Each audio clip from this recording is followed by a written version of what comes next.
All right, y'all, this is Drake from Jay's Auto and More back again with this video for 2007 to 2013 Chevy Avalanche Tahoe Silverado Suburban 5.3 oil pressure sensor removal. Oh man, come on.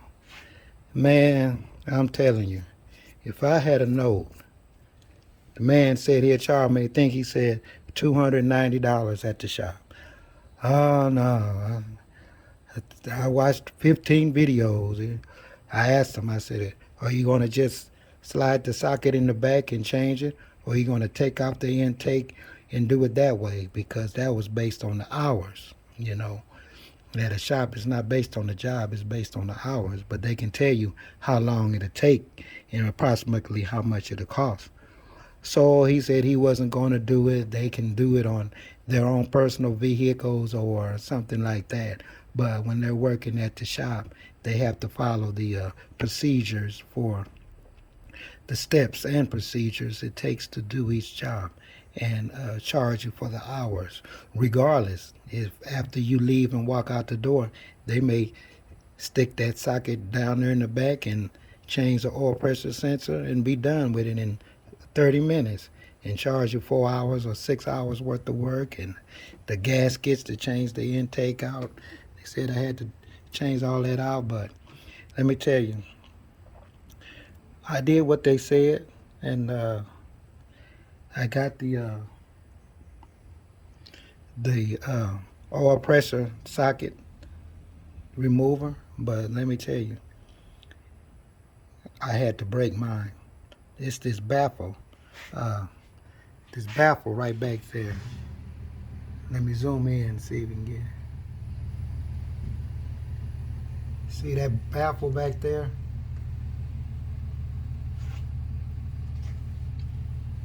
I got these wire cutters right here,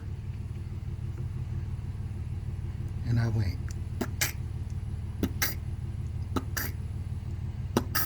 just like that, and I cut it away. But you got to be careful you don't cut no wires in the back and everything else. So, uh, yeah, and what that man said is true. I use I use this right here. When it's inside of the engine, you screw it in like that and you pull it out. This is the old one right here. Didn't look that bad. This is the old one. And this is the new one. So I just pulled it out and I mean it's easy now. I mean, oh yeah, yeah. Hold up, wait just a minute. I'm gonna break it just a second. I got to show you something. Yeah, and this is the one I bought at first. I didn't listen. This is the one I bought. I figured this would be good. They have the two, a big one and a small one. You know, this would be good. No, don't use this. Follow what the instructions said. Use this one. Spend all day trying to use this one, and this is too long.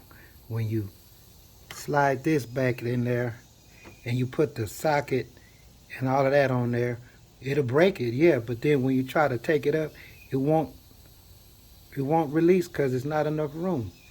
It'll go up like that and it'll keep stopping. And I kept trying to figure out what was going on, and this is too big. Don't use this one.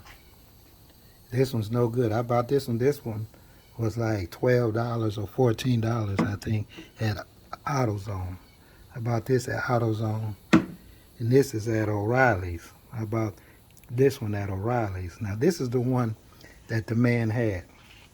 He said use this and a swivel. See, this here have a little rock to it already. I don't know how they got that on the inside of the socket, but when you put this on your ratchet or the extension, this here have a little wobble to it so it can adjust.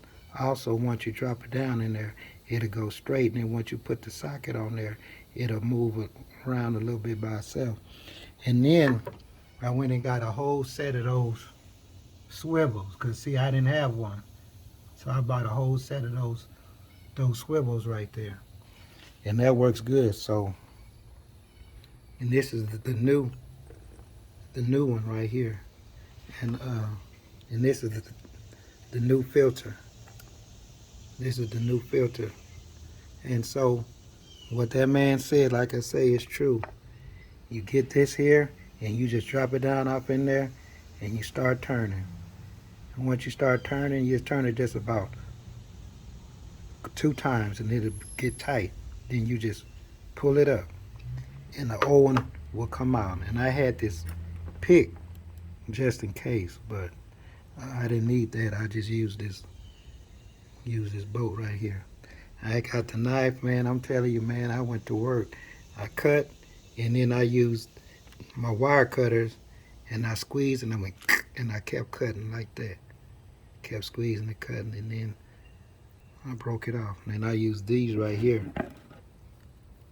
to grab a hold to the section that I cut, and then I twisted it and broke it.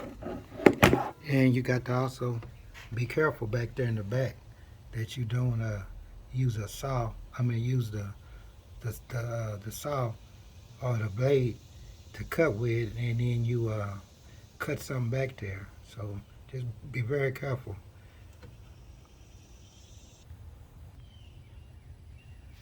Yeah, and what the man said is true.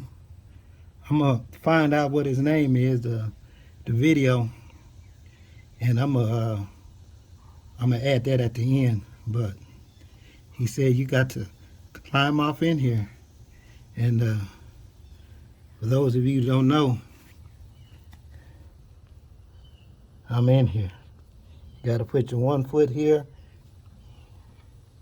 and keep 1 foot on that, right there on the crank, and make sure you don't hit the fan. And that's it, man. See now.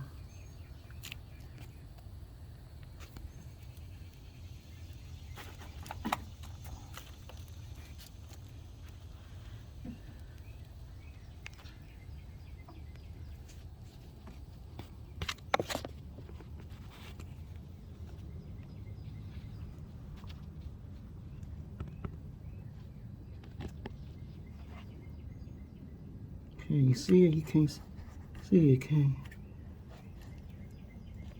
There it is right there. And that yellow circle piece, that's the plug. But look at all that room now, because that plastic piece is gone. See that? I cut it. See, there you go. You gotta make sure you don't cut nothing else. But I did that when I had that big giant oil pressure sensor remover. But that's it right there. Don't get that one. No matter what happens, don't get that one. Go to another store. Make sure you get this. This is at O'Reilly's. I think this was, like I say, $12.99. That was at AutoZone. But yeah, man, this is it. Jay's Auto and More. Changing the oil pressure sensor on a 2007 Chevy Avalanche 5.3. Oh yeah, let me see. Yeah, and that's it, man. I had to unhook this one hose right here, and that wasn't nothing. It's this little snap ring they got on here. Snap ring, where is it? Right there. You just move that, and it'll come off.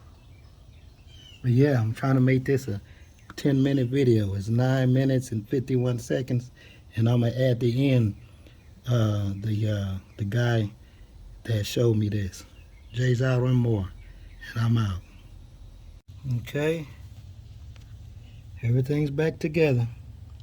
See, this is that hose, the hose that I broke right here.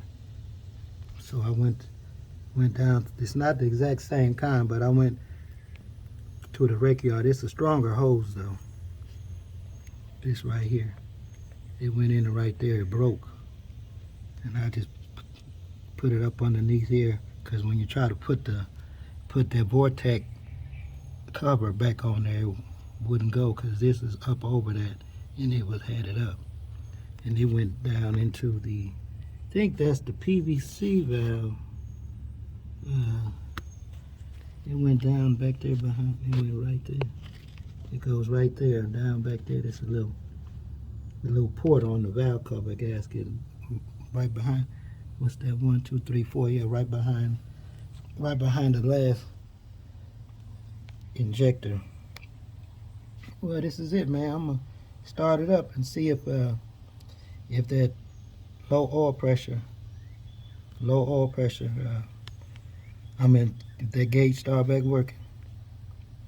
I'm gonna try to climb out of here now. I ain't gonna film me climbing out of here, because you know, I'm an old man, 55 years old. Yep. This is 1 hour, man. Fog code is clear. All that's left is the tire pressure system monitoring, and that's because I got these rims on here, and I didn't put the tire pressure sensors in there. I'm gonna have to go to the shop and let them install them. But this is it, man. See, oil pressure's up. It's a Jay's Auto and More. I'm out.